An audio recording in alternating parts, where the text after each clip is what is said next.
وصحة وسلامة. اليوم راح أقدم لكم حلو. أنا قلت لكم تابعوني برمضان، راح أقدم لكم يعني كم حلو وراح يعجبكم إن شاء الله. فهسه خلينا نبلش بالمقادير ونشوف هذا الحلو مالتنا من ايش يتكون. وهاي المواد اللي راح نسوي الحلو بيها، اللي هي علبة قشطة، حليب بودرة بس راح نحمسه على الغاز، وكاسة بسكت أكيد راح نطحنه، وأربع أكياس شوكولا. أنتو اللي تحب يعني أنتو 4 أكياس شوكولا أنتو اللي تفضلوها. فهسه راح نبلش بطريقة العمل. أول ما نبلش راح نطحن البسكت وراح نحمس الحليب. إجا المطلوبة.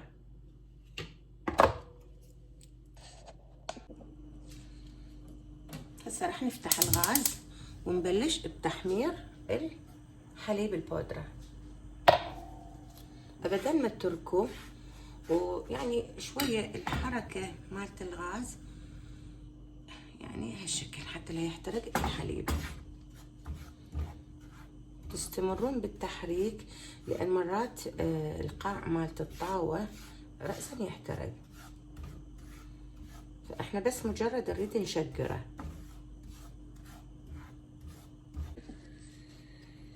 من تحسون الحليب صار يعني ينخلط بسهولة، انه يعني راحت الرطوبة من عنده وخلاص صار اشقر، نطفي الغاز. بس طبعا ريحته تجنن.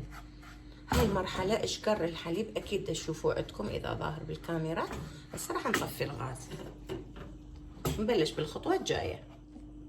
نسوي حمام مائي حتى نذوب الشوكولا. طبعا بصراحة انا اختاريت شوكولا جالكسي كلش طيبة. فهسه ننتظر المي يغلي، يبلش يغلي، ونحط الكاسة. يعني أهم شيء نذوبها على حمام مائي، لا تذوبوها بماء يكره ولا تذوبوها مباشرة على النار لأن تخرب عندكم الشوكولا. فهسه ننتظر المي شوية يغلي، نبلش. صار يغلي المي، بس لازم هاي الكاسة ما تلامس المي الحار. ونبلش نحرك. هسه هنا ضمننا انه الشوكولا ذابت بدون ما تحترق. خلاص راح نرفعها عن النار. هسه راح نبلش نخلط المواد اللي هي البسكت والحليب المحموس والشوكولا والقشطة، طبعا ما ننساها.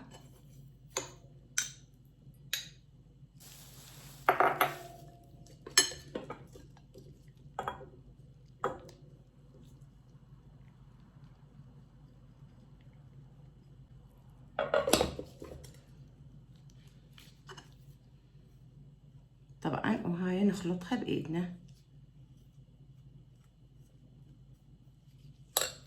اول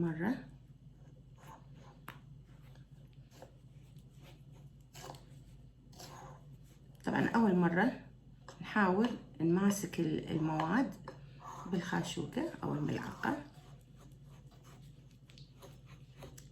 طبعا اذا مو بالايد مستحيل تنعجن زين.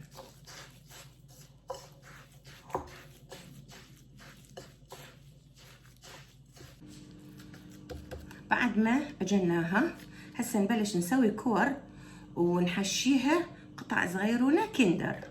وطبعا اكيد عندنا بسكت مطحون من نفس البسكت حتى نغلفها بالبسكت المطحون.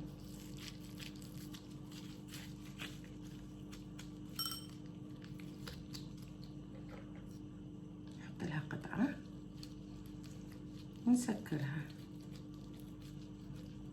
نحاول نسوي الحبات صغيرونة حلوة.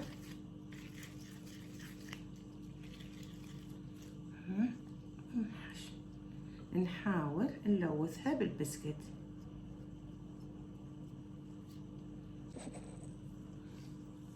ونرتبهن بالصحن وهكذا.